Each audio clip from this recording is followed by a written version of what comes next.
सत साहिब सतगुरुदेव की जय। बंदी छोड़ कबीर साहिब जी की जय। बंदी छोड़ गरीबदास जी महाराज जी की जय। स्वामी राम देवानंद जी गुरु महाराज जी की जय हो।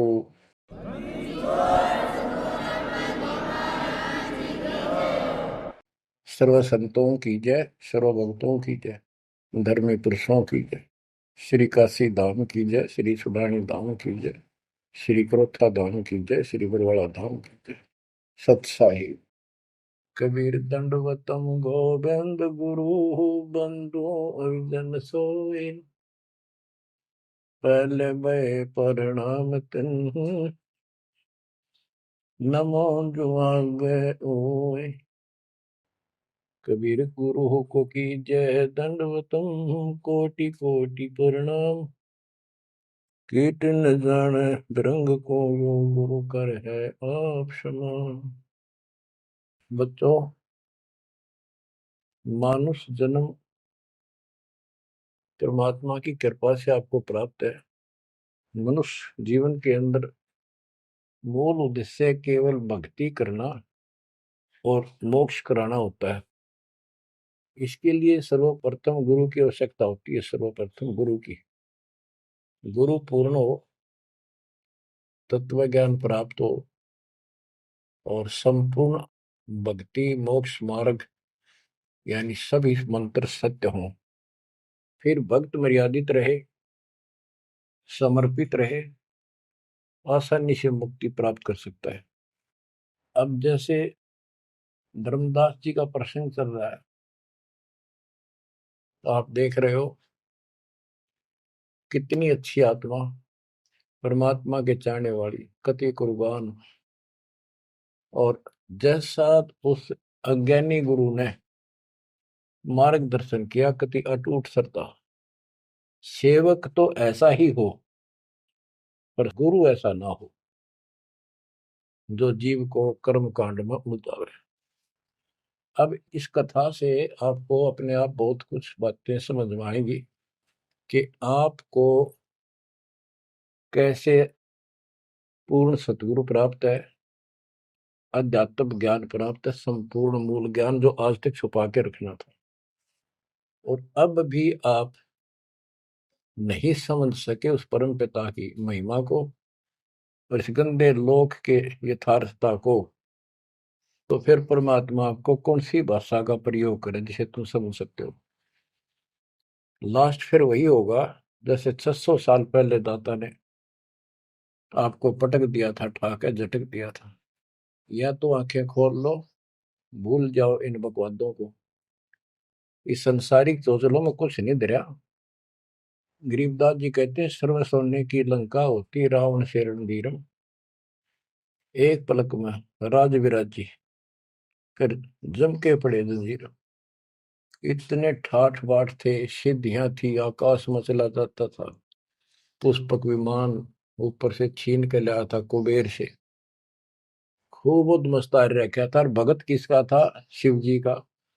तीन देव की जो करते भक्ति ही उनकी कदे न होवे मुक्ति। और कितनी बकवाद भर जाए इनमें, जिसके कारण प्रसिद्धियां भी होगी साधु संत ऋषियों की। अंत में इनके पास कख नहीं बचा। ये मूल ज्ञान है, ये सार ज्ञान है। इसको समझो अच्छी तरह, पढ़े लिखे हो, शिक्षित हो, एजुकेटेड हो। परमात्मा ने मनुष्य जीवन इसलिए दिया कि तुम कुछ बुद्धि भी एक्स्ट्रा रखते हो अन्य प्राणियों से। इसका सदुपयोग करो। बकवाद बहुत कर ली, बाहर जाना पड़ेगा। अब बच्चों, प्रसंग धर्मदास जी का चल रहा है। देखो, अपना पिता अपने लिए कितना कष्ट उठा रहे हैं। एक जीव को काल की दलदल से बाहर खींचने के लिए कितना कुछ उन्होंने किया। बालक की तरह पीछे पीछे फिरे, कहाँ जंगल में, कहाँ किसी दरिया पे, कहाँ किसी तालाब पे, कहाँ कहाँ कष्ट वो मालिक उठाया उन्होंने। वो कहते हैं, दो दिन मेरी शरण हो, ताका हो मैं दास, केल के लग गया फिर गुप्त धरती आकाश। जैसे राजा अम्बरीश था, उसके पीछे लग रहे थे लेकिन हम नहीं समझते, जब हमारे पास दो पैसे हों, या 14 काल की छोटी सी राजा था, भगत बतेरा था, यज्ञ बहुत करता था, वाह हो रही थी, पिछले संस्कार भी अच्छे थे। तो संस्कार कब बने? जब कभी कबीर साहब की शरण में था, जैसे कलयुग में हो तुम। अब ये जो रह जाएंगे ना, पार हो गए सो हो गए। भक्ति ये अच्छी करते हैं क्योंकि सत्साधना मिल गई। एक सांस की कीमत कितनी गजब की है, इसकी बहुत वैल्यू है। पार ना हुए तो फिर ये नो फंस जाएंगे काल के। इनको स्वर्ग में रखेगा, देवता बनावेगा, उड़ा माचे माचे आन देंगे, फिर राजा पृथ्वी पर बना देगा। पृथ्वी पा के फिर ये पिछले पुण्यों के कारण ठाट तो होने हैं। और भक्ति भी करेगी आत्मा, क्योंकि पीछे भक्ति की चास पड़ी हुई है इसको। तो भक्ति गलत करें जाएंगे, लाभ नारे हुए दिखेंगे। यो काल का भयंकर जाल है। मालिक फिर भी अपने बच्चे के साथ रहता है, फिर भी उनको राह दिखाने की चेष्टा करता है, किसी न किसी रूप में अपनी सच्ची भक्ति फिर से बताने की चेष्टा करता है। मानते हैं ना मानते वो अलग बात है। फिर राजा जनक हुआ अम्बरीश का जीवन पूरा करके। राजा जनक का पूरा करके फिर स्वर्ग गया। स्वर्ग में जाते समय लूट लिया काल ने। बिना विवेक वेख जो धारा क्षोभ करते सो भी बिना विवेक के न्यू नाश करते हैं। उड़ा दया भाव दिखा दी, अपने पुण्य दे दिए, और फिर नंगड़ होकर पृथ्वी पर आ गया। सारे पुण्य वहां खत्म कराया, आधे आधे ऊपर स्वर्ग में भोग लिए, और फिर पृथ्वी पर आ गए। पहले राजा था दो जीवनों में, राजा अम्बरीश वाली आत्मा। अम्बरीश राजा, राजा जनक सीता का पिता। और फिर हुई आत्मा बाबा नानक बनी, खुद नौकर लगा के नवाब के यहाँ।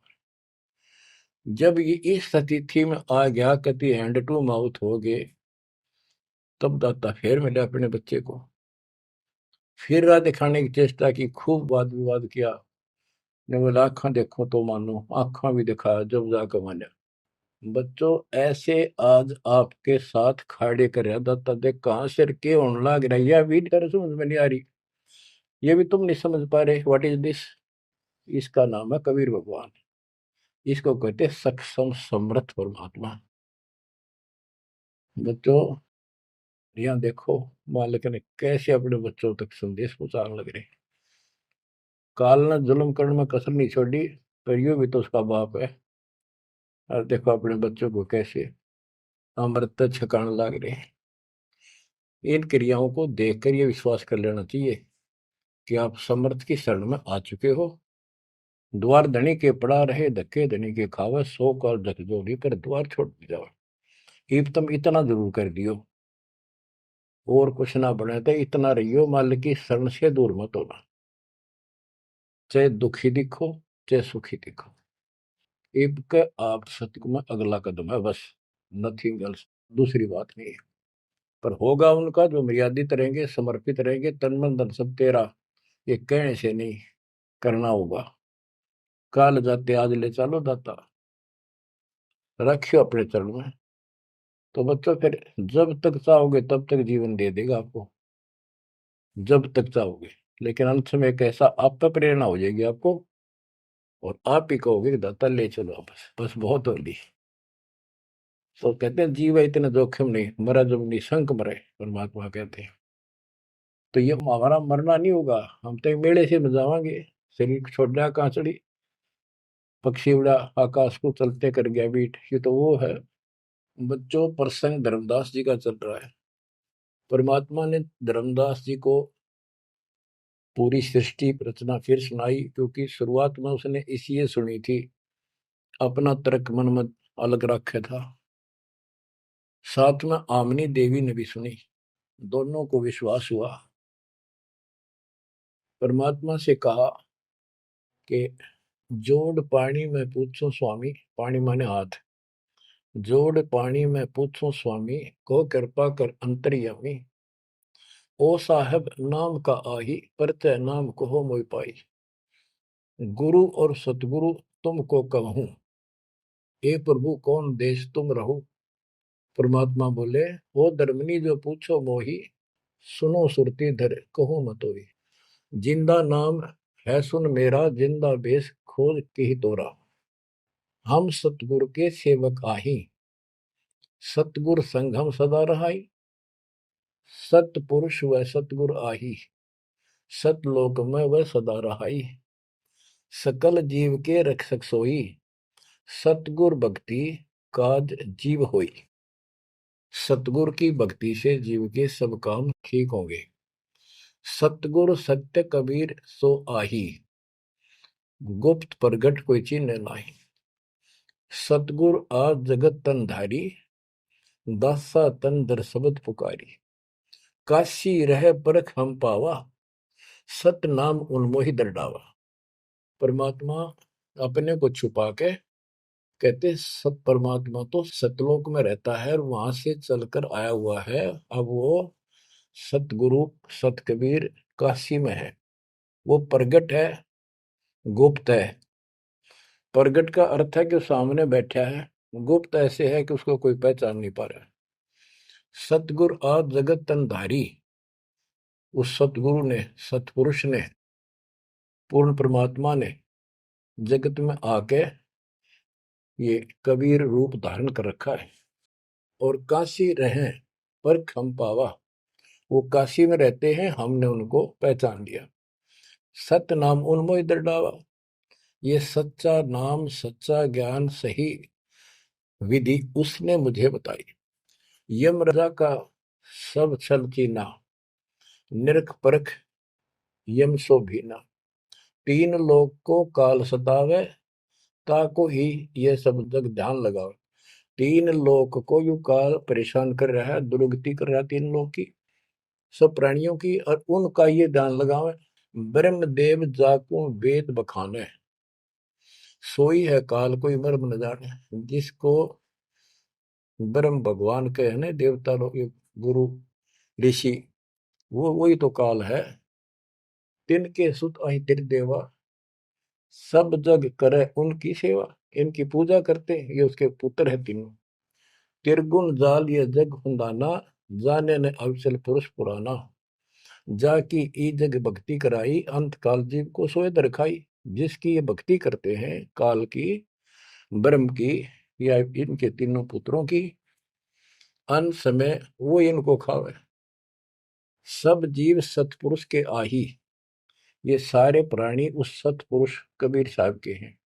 यम दे धोखा फांसाता ही, प्रथम भय असुर यमराई। बहुत कष्ट जीवों के लाई, दूसरी काल कला पुन धारा। धर अवतार असुर संहारा, जीवन बहुविध कीन पुकारा। रक्षा कारण बहु करे पुकारा। जीव जाना ये धनी हमारा, दे विश्वास पुनः धर अवतारा। अब क्या ये बताना क्या चाहते हैं परमात्मा? हिरण्यकशिपु, उसको काल ने पैदा किया, उसने उद्मस्तारे भगत को सताया, हाहाकार मची सारी जनता में। तो परमात्मा ने आकर उस राक्षस को मारा, और विष्णु को रूप दिखाना पड़ा, क्योंकि कबीर साहब को जानते नहीं थे। बच्चों, भगत का रक्षक केवल कबीर साहब है। प्रहलाद भगत था, प्रहलाद विष्णु जी का उपासक था। इस भक्ति को यहाँ तक लाने के लिए दाता ने आगा पीछा कुछ नहीं देखा, ना अपनी महिमा की आवश्यकता समझी। यदि वो महिमा चाहे तो काशी में 120 वर्ष रहे एक निर्दम जुलाहे की लीला में, वो 1 मिनट में कुछ भी कर सकते थे, दुनिया पीछे हो लेती, पर ये इस मार्ग में चला नहीं। तो क्या बताते हैं कि विष्णु रूप धारण कर लिया, विष्णु भी खुश होगा, लोग क्यों विष्णु जी ने रक्षा कर दी, विष्णु जी ने रक्षा कर दी। अब ये काल का जाल नो ऐसे अड़ा रहा। अब कबीर साहब ने इसको उसी तरीके से समझाने की चेष्टा की है, अपना रोल निकाल दिया बीच में। कबीर साहब समझाना चाहते हैं कि एक तरफ तो काल ने राक्षस बनाए, फिर तुम कहते हो विष्णु ने नरसिंह रूप धार करके और हिरण्यकशिपु को मारा, इसलिए विष्णु की महिमा बन गई। अब लोग विष्णु के चिपक गए, इसको भगवान मान कर पूजन लाएंगे।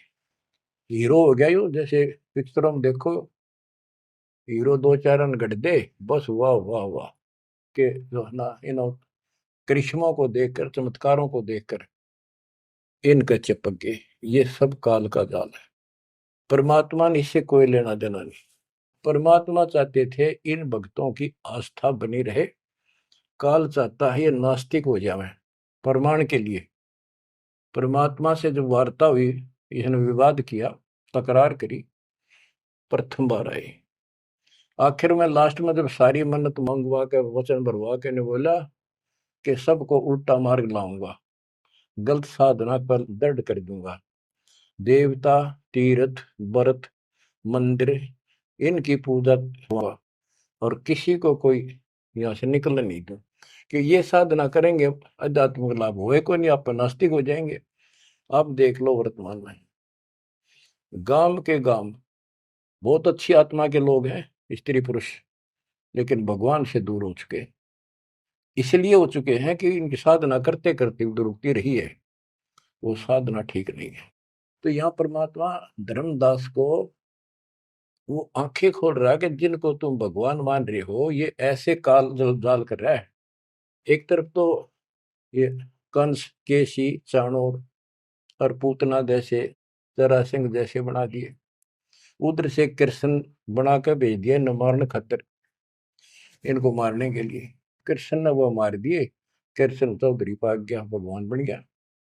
अंत में कृष्ण भी मरा और नरक में जागा, जिसे कर्म करे या भोगने पड़ेंगे।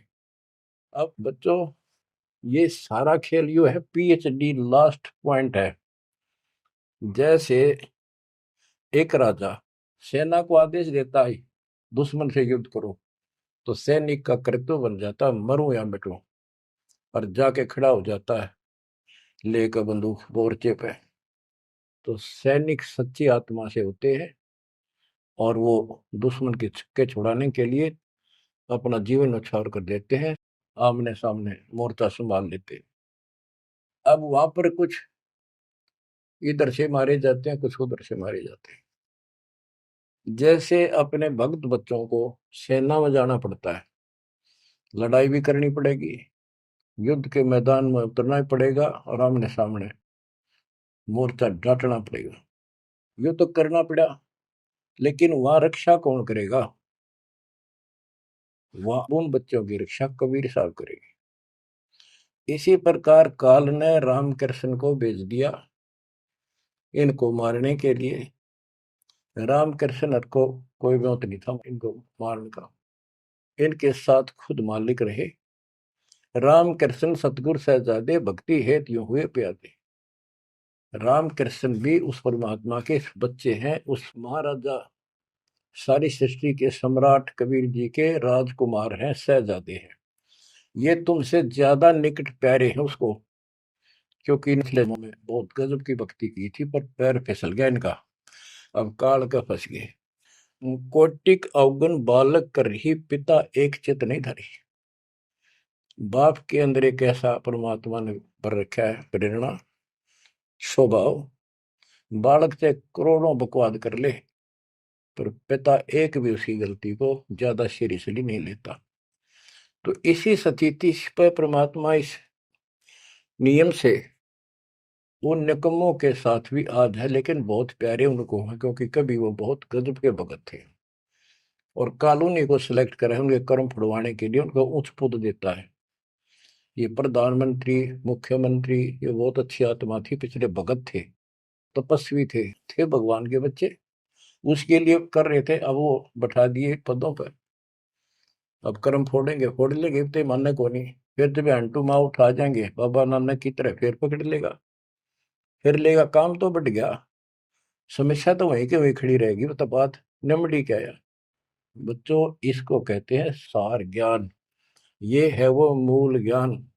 धर्मदास मेरी लाख दुहाई, मूल ज्ञान कहीं बाहर न जाए। मूल ज्ञान तब तक छपाई जब लग द्वादश पंथ ना मिट जाए। अब यो ऐसा ज्ञान आज तक किसी ने निर्णायक नहीं सुनाया। तो ईब कोई बकवाद करेगा तो उनको सबको पता होगा ये संत रामपाल जी से सुनकर अटपट मारन लग रहा है। हमारे छोटे छोटे बच्चे भी उसको 2 मिनट में फिट्टे मुंह कर देंगे। तो ये पंथ खत्म हो गए। बड़ा पेड़ होता है ना, पड़ भी जा, उसकी एक आधी जड़ की तरह जाए धरती में लगी, वो थोड़ा बहुत हरा कई दिन रह जाया करे, पर अंत में उसकी लकड़ी सूखेगी। तो आज इनकी स्थिति शुरुआत हो चुकी है, ये सारे ढह चुके हैं। मालिक के तूफान इस ज्ञान के सामने इनका कोई औकात बची नहीं है।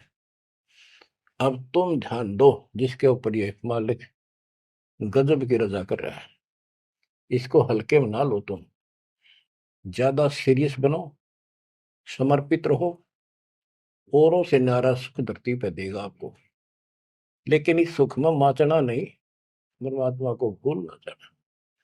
मालिक की तरफ ज्यादा आवे, सुविधा दे दी, गाड़ी दे दी, सेवा में आवे, सेवा में लावे, बकवादा में कहीं नहीं जावे, तो राम राजी रहेगा, कबीर साहब आपका खुश रहेगा। तो परमात्मा ये बताना चाहते हैं, जीव जाने ये धनी हमारा, जैसे विष्णु कृष्ण राम हो ये भगवान थे न, देख किसी तो कंस मार दिया, केसी मार दिया, रावण मार दिया, हमने के पल्ले पड़ा उसको मारते, हमने तो यूरा पाया, ये कुछ बात बनेगी। प्रभुता देख के इन विश्वासा, अंत काल पुनः करे गिरासा। या प्रभुता देख के इनकी राम कृष्ण और के बड़े हीरो थे, न्यों कर दिया, लोगों ने इनको भगवान मान दिया। ये बते डपली पिटन लाग रहे हैं। द्वापर देख कृष्ण की रीति, परमात्मा कहते तू कृष्ण जी का भगत है, सुन ले कृष्ण की नीति अनीति। आप मानते हो कृष्ण ने गीता बोली, पहले तो गीता में उसको भगत बनाया, धार्मिकता सिखाई, और गीता का पाठ अर्थ बतलाया, और फोन उनको कहा युद्ध कर, युद्ध कर, तुझे कोई पाप नहीं लगेगा, और पीछे पाप लगा दिया। हिमालय में जाके गड़ो, अश्वमेघ यज्ञ करो, तुमने बंधुघात किया इसलिए पाप लगे। और जब जिस समय महाभारत समाप्त हो लिया युद्ध, और युधिष्ठिर को राजगद्दी दे दी गई, तो बच्चों युधिष्ठिर को भयंकर स्वप्न आने लगे, मरे हुए आदमी दिखे, सिर कटे आदमी चलते दिखे, खावन पीवे सारी रात बैठ के काटे। द्रौपदी ने देखा, उसने अपने अन्य पतियों को बताया, अर्जुन को, भीम को, आदि को, कि ऐसी स्थिति आपके भाई की है, यू ना सोता ना आपको बताता, ये उस दिन का मेहमान है। तब सारे चारों भाइयों ने खड़े होकर उनसे प्रार्थना लगाई कि कोई बात बताओ, क्या आप हमें अपने भाई नहीं समझते, कोई कष्ट है, संकट है तो हम आपके साथ हैं, आप अकेले क्यों दुख पा रहे हो, हमें शेयर करो। कुछ दिन तक कुछ नहीं किया, फिर आखिर में बता दी कि ऐसी स्थिति है मेरी। फिर क्या होता है, जब ऐसा संकट आता है, आप अपने गुरु से ही बात करते हैं। श्री कृष्ण जी के पास गई, श्री कृष्ण जी को सारी स्थिति बताई कि हमारे भाई को ऐसे ऐसे समस्या होगी, कोई समाधान बताओ। तब वो कृष्ण जी कहते हैं कि तुम्हारे को जो युद्ध में तुमने पाप किए, बंधुघात किए, भाई मारे, भतीजे मारे, वो पाप लगा है, और इसके लिए एक अश्वमेध यज्ञ करो, उसकी शर्त बताई थी। अर्जुन उस समय स्तब्ध रह गया कि ये, और कृष्ण उस दिन तो कह था तुम्हें कोई पाप नहीं लगा तो निश्चिंत होकर युद्ध कर ले, मैंने सारे रख, तो तेने मत बनाना है। आज ये पाप कहां से आ गए। विवाद करना इसलिए उचित नहीं समझा कि जब मैंने ये पॉइंट उठा दिया, भाई मेरा इलाज नहीं करा होगा, क्योंकि उसमें करोड़ों रुपए लगने थे उस धर्मयज्ञ के अंदर। और युवती ने सोचेगा भाई खुश नहीं है, मेरा इलाज कराना है, ये मर जाएगा, इतना धर्म कर्म का पक्का है। तो अर्जुन ने अपने सब्र का घूंट पिया, अपने दिल की झाल डटी, और जैसा कहा वैसे यज्ञ करवाई। उस यज्ञ में शर्त थी कि एक पंचायन संघ अलग से रखा जाएगा, कि एक आसन सा बना के साफ सुथरी स्वच्छ स्थान पर एक अलग से उसका स्टैंड बना के, और सब महापुरुष देवता पृथ्वी के ऊपर के लोक स्वर्ग लोक के सारे बुलाओ, और सब पृथ्वी के जीव, ब्रह्मा विष्णु महेश, सबको न्योता दे दिया। 56 करोड़ यादव, 12 करोड़ ब्राह्मण, 88,000 ऋषि, 33 करोड़ देवता, और ये सारे आगे। सबने भोजन खा लिया, और शंख नहीं बजा, यानी यज्ञ संपूर्ण हुई नहीं। यज्ञ पूरी ना हुई तो पाप कटे नहीं, वो दुख नो का नो रहेगा। तो इतना खर्च हो चुका, और बात वहीं की हुई, कोई ट्रीटमेंट नहीं। श्री कृष्ण ने भी खाना खा लिया। उस समय युधिष्ठिर ने पूछा, भगवान अब कैसे बात बनेगी, सबने भोजन खा लिया है। तब कृष्ण जी ने बताया, क्या तुमने, इधर एक संत है, उसका ये सुदर्शन नाम है, वो एक गुरु भक्त है, उसको निमंत्रण नहीं दिया। भीम की ड्यूटी थी, सेवा थी उस साइड में निमंत्रण बांटने की। भीम से पूछा गया, भीम ने बताया कि मैं गया था पर वो गलत बोला। उसने कहा कि तुम्हारे से तो कसाई भी अच्छा था, तुमने इतने मानस मार दिए, वो विधवा बहन सैनिकों की आज तक टक्कर मार कर हो रही है, तुम बैठ के मौज कर रहे हो, नरक में पड़ोगे जाके। तुम्हारे अन्न खाकर नरक में जाना है क्या मैंने? पहले मुझे ऐसी ऐसी 100 अश्वमेघ यज्ञ का फल दो, तब मैं तुम्हारा टूक तोड़ू। कृष्ण बोला, फिर आपने क्या कहा? मैं क्या कहूँ था जी, उसने फिर कह दिया, बताओ ना मन्ना, ये तेरे बिना कि हमारी यज्ञ अधूरी रह जाएगी, श्री कृष्ण जी हमारे साथ। तब भगवान बोले, सारी बात बिगाड़ दी, तुम चलो। पांचों को रथ में बिठा के लाया, उनकी कुटिया से एक, कम से कम 1 योजन यानी 12 किलोमीटर दूर रथ रोक दिया। वहां से पैदल चल के आए नंगे पैरों। उस दिन क्या था, सुदर्शन जी ने अपने गुरु परमात्मा खुद कबीर साहब करुणा में नाम से प्रकट थे द्वापर में, उनके वो शिष्य थे, उनको सारी बात बताई। परमात्मा को पता था फेर आऊंगे, काम तो उनका होना को नहीं। तो सुदर्शन जी से बोले, तुम घूमन फिरन चला जा किते, वो फेर आऊंगे।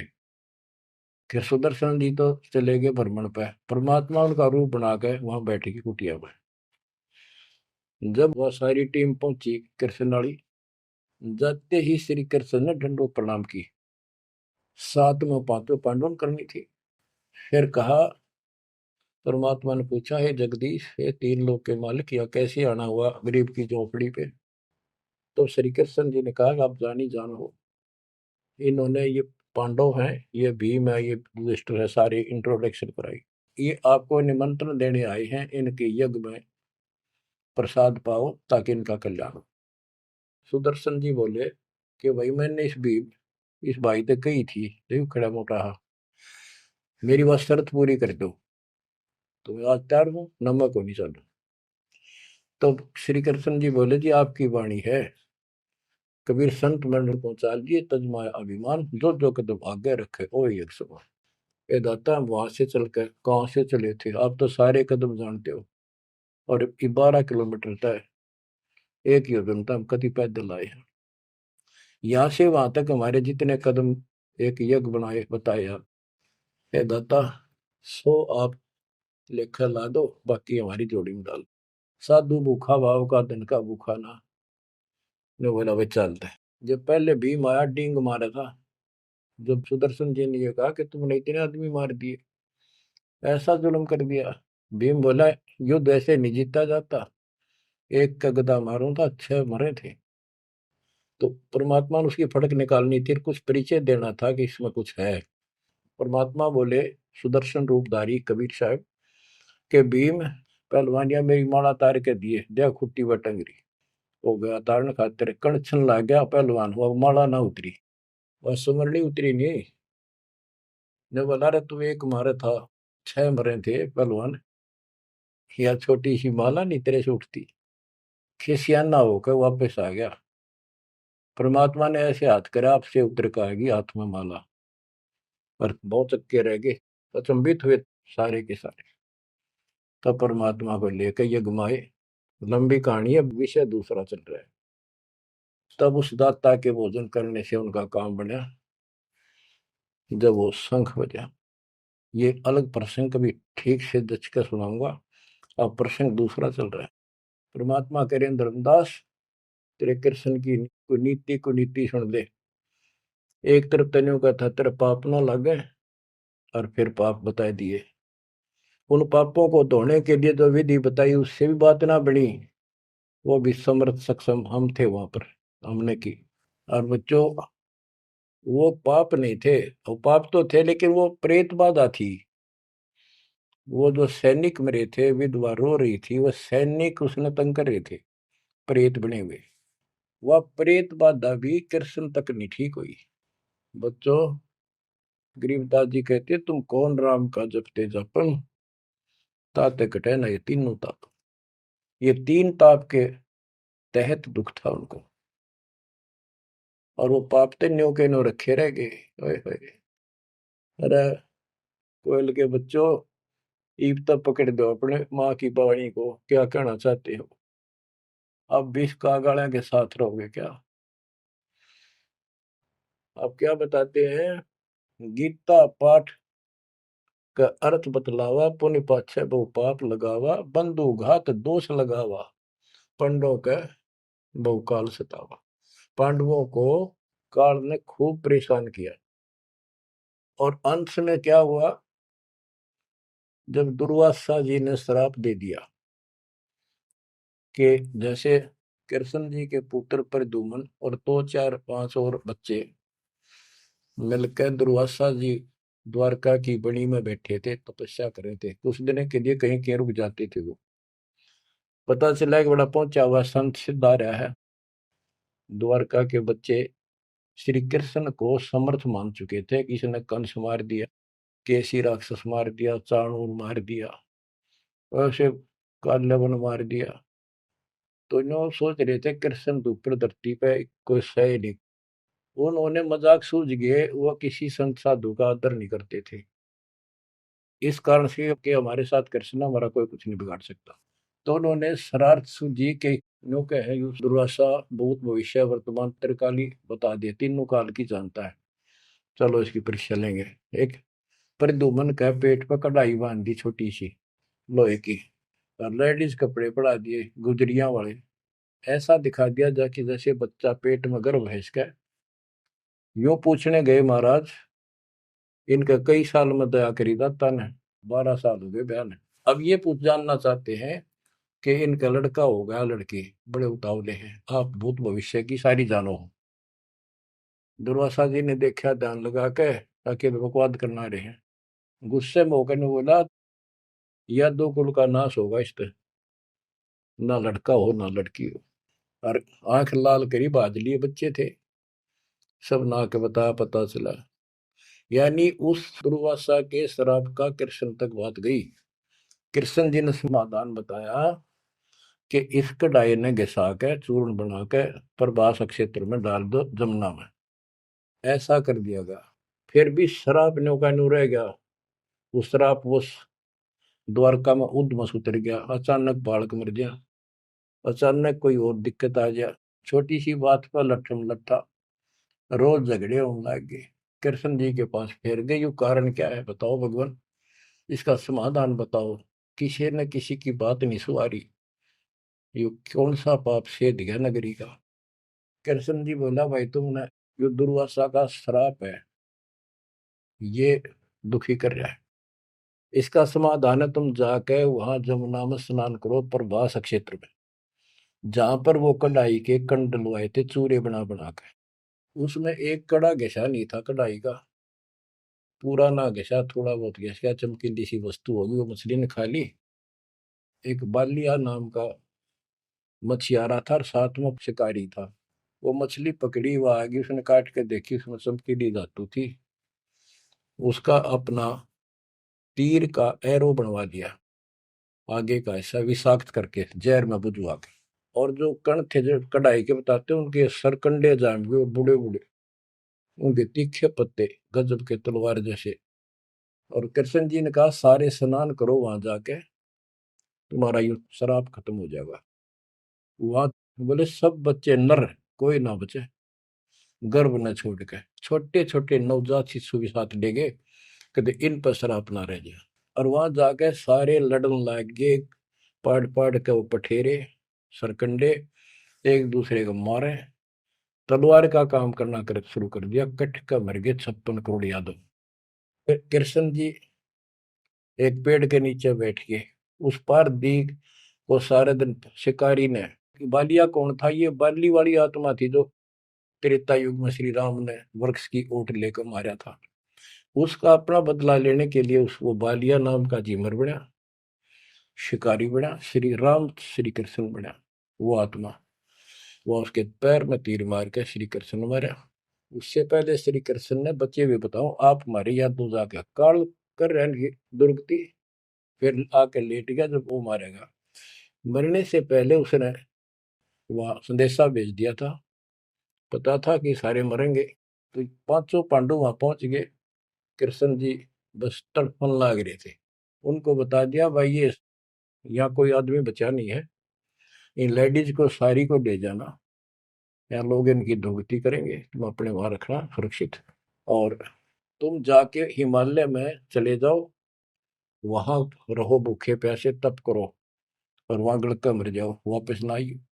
तो पूछा जी कारण क्या है, हम अभी तो राज मिला, 20-30 साल हमने राज मुश्किल से किया है, अब आप कहते हो राज त्याग के वहां चले जाओ, इसका कारण क्या हो गया, क्या गलती बन गई कि तुमने जो युद्ध में पाप किए थे वो पाप तुम्हें दुखी कर रहे हैं, वह तप करने से समाप्त हो जाएंगे। तब अर्जुन को कहना पड़ा कि भगवान आप ऐसी स्थिति में हो, मुझे कहना तो नहीं चाहिए पर मैं रोक भी नहीं सकता अपने आप। पहले तो आप कह रहे थे गीता में कि ऐसे ऐसे तेरे को पाप नहीं लगेगा, और ये पाप हमारे सिर पर धरती है। फिर भाई के अश्वमेध यज्ञ कर पाप खत्म हो जाएंगे, वो पाप फिर भी रहेंगे। तब मैं बोल नहीं पाया, आज मैं रोक नहीं पाया। या तो इसका उत्तर दे दो ना, मेरा जीना भी दूभर हो जाएगा शेष सांस। तब उसने बताया भाई मैंने ना मेरा मन के गीता में कहा था, और के कुछ तेरे को बोला था। असली बात यह है, अब मैं जो कोई कर लियो कुछ पाप हमारे उड़ तपस्या से कुछ तप बन जाएगा, पाप पुपना कट्टे से। उसने में बताई तप करने से आगे फिर थोड़ा बहुत को राज मिल जाएगा। इनके पास इतनी स्टोरी है, ज्यादा नहीं। तो बच्चों देखो काल का जाल। उसका अंतिम संस्कार से ही कृष्ण का करके वो चले गए, और अर्जुन एकलन छोड़ गए कि एकला योद्धा है, कोई खतरा नहीं, सब लेडीज को लेकर चाल पड़ा गोपियों को। रास्ते में बिल्लो ने पकड़ लिया, उन्हें पीटा इस अर्जुन को। गोपियां लूट ले गए, लड़कियां ठा ले गए रामजादे। और इस पर धनुष साथ ले रहा था, जो महाभारत के युद्ध में जो उद्मस्त आ रहा था, वो उठा तक ढीसते। तब रोवा खड़ा खड़ा कि इस कृष्ण ने तुम्हारा नाश कर दिया, सारे हमारे साथ धोखा किया।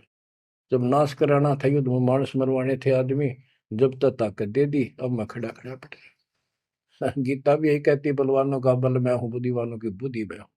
यहाँ परमात्मा कबीर जी बताते हैं, युग कृष्ण नहीं, युग काल इनका बाप ये जुल्म करे भाई, इनको पता है नहीं हो क्या रहा है। धर्मदास ये बातें सुनकर चक्कर में पड़ गया, मुंह का नहीं देखे देखे, आंख भी नहीं झपके। हे भगवान कति सौ की सौ सच्ची, सारी बात बिड़ा करते। देखिए धोखे बैठे थे, साथ में हमने बैठी, दोनों टेक टेक सुने मालिक के अमृत वचन। ये परमात्मा हम रोज सुना करते, मेरी तरह पत्थर पड़ गए थे कल। आपके क्या गुण गाओ मालिक, कैसी आंख खोल दी मेरी। परमात्मा कहते और सुन ले। अब क्या है, हिमालय में चले गए सारे पांडव, और वहां सारे मरते गिर जाते गए। तो कहते हैं जब ये पहुंचे ऊपर, तो युधिष्ठिर बाद में मरा, और तो सारे बर्फ में गड़ गए, बर्फ में पैर गड़ जाते कति। लेकिन युधिष्ठिर का अंगूठा अंगूठा गला, बाकी शरीर जो का तो रहा, मर यूं भी गया। जब ये ऊपर गया, वो पहले जो चले गए थे मर मर के, चारों पांडव और वो उनकी मां कुंती द्रौपदी, वह सारे नरक में ठोक रखे। यो पहले स्वर्ग ले जाएगा, फिर इसको कुछ समय नरक में डालना था, क्योंकि इसने धर्मदास झूठ बोली थी युधिष्ठिर ने। कौन सी झूठ बोली थी कि अश्वत्थामा मर गया। द्रोणाचार्य गुरु का बेटा अश्वत्थामा था। द्रोणाचार्य इतना सूरवीर था, अगले दिन उसने युद्ध में उतरना था, और कृष्ण जी को पता था, उसने बता दिया था जय आ गया ना द्रोणाचार्य तुम्हारे सामने, एक नहीं छूटेगा, इतना धनुषधारी है। तो इसका इलाज ये है कि युधिष्ठिर झूठ बोल दे, और की नहीं मानने का यो।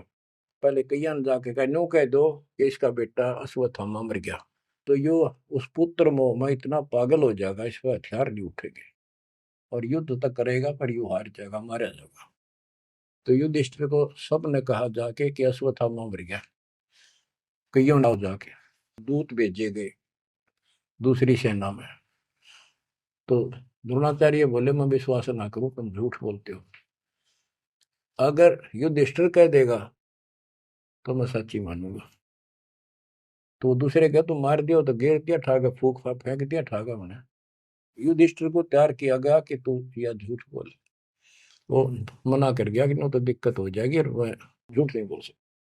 फिर एक अश्वत्थामा हाथी का नाम था, जैसे पशुओं के नाम रख लेते हैं ऐसे। वो अश्वत्थामा हाथी मार दिया। श्री कृष्ण बोला आप ये कह देना कि अश्वत्थामा मर गया, मंदी आवाज में कह दिए मेरा ना हाथी था, हाथी या मनुष्य। युधिष्ठिर इस बात पर राजी हो गया क्योंकि अगले दिन नाश कर रहा था उसने। तो मन में दोस्त तो आया उसके, झूठ बोल दी जाके कि आचार्य जी अश्वत्थामा हिते संस्कृत नौकंते द्रोणाचार्य का तो बुरा हाल हो गया, चक्कर आने लग गया कि अश्वत्थामा मर गया। फिर मंदी आवाज में कह दिया नर व कुंजर, नर था या कुंजर हाथी, पता नहीं नर था या कुंजर। अब वो नर कुंजर कड़े सुना था तो पागल होकर गिर गया। तो उसके कारण उसको नरक में भेजना था कुछ समय के लिए। तो युधिष्ठिर ने पूछा कि मेरे भाई कहाँ गए, स्वर्ग में। तो उनको बताया कि उन्होंने पाप करे थे महाभारत में, और भी जितने पाप कर रखे थे वो सारे के कारण नरक में पड़े। धर्म युधिष्ठिर बोला कि मुझे उनके दर्शन कराओ, मैं देखना चाहता हूँ। देखा सारे हाहाकार मचान ना गिरे। तो बोला मुझे भी मेरे भाई बहनों के परिवार के साथ भेज दो। तो वो चाहे थे एक बेच ने इसका मार डाल लिया जा। तो वो इस कारण से उसको भी कहते कुछ समय के लिए नरक को भोगना पड़ा। अब ये परमात्मा कहते हैं बंधु घात दोष लगावा, पांडवों के बहुकाल सतावा, भेद हिमालय ते ही गलाए, छल अनेक की नहीं यमराए। बच्चों, और फिर उनको पांडवों को ले नरक में डाला। आहा। बच्चों, स्वर्ग के धोखे नरक ही जाही, जीव अचेत यम छल चिन्ह नहीं। ये बोले जीव इस काल के इस छल को, इस जाल को, षड्यंत्र को नहीं समझ पा रहे। पांडव सब को कृष्ण को प्यारे, सोले नरक में डारे, वो भी सारे नरक में डाल दिए। मानुष जन्म बड़ेपन होई, सो मानुष तन जात बिगोई, नाम बिना नहीं छूटे कादू, बार बार ये नरक ही घातू। नरक निवारण नाम जो आही, सुरनर मुनिजन जानत कोई नाही। जो नरक से छुटकारा देने वाला असली नाम है, इतने देवता नहीं जानते, ना ऋषि जानते, ना ब्रह्मा विष्णु महेश जानते। ताते यम फिर भटकावे, नाना योनिन में काल सतावे, बिरले सार शब्द पहचाने, सतगुरु मिले तो सतनाम समाने। इतना कुछ सुनकर धर्मदास कहता हे साहब मैं तो पग सिर धरूं, तुम ते कुछ दुविधा नहीं कर। अब मोई चीन पड़ी यम बाजी, तुम ते भयो मोह मन राजी। अब आपके ऊपर मेरी कति आत्मा डट गई, मेरा मन कति खुश आपके। मेरे हृदय प्रीति अस आई, तुम ते हो गई जीव मुक्ताई। अब मुझे विश्वास हो गया कि मेरा कल्याण आपसे होगा। मुझे लगता है तुम ही सत कबीर हो स्वामी, कृपा करो तुम अंतर्यामी। हे प्रभु देव परवाना मोही, यम तरण तोर भजो मैं तो ही। मोरे नहीं और सो कामा, निस्तिन सुमरो सदगुरु नामा।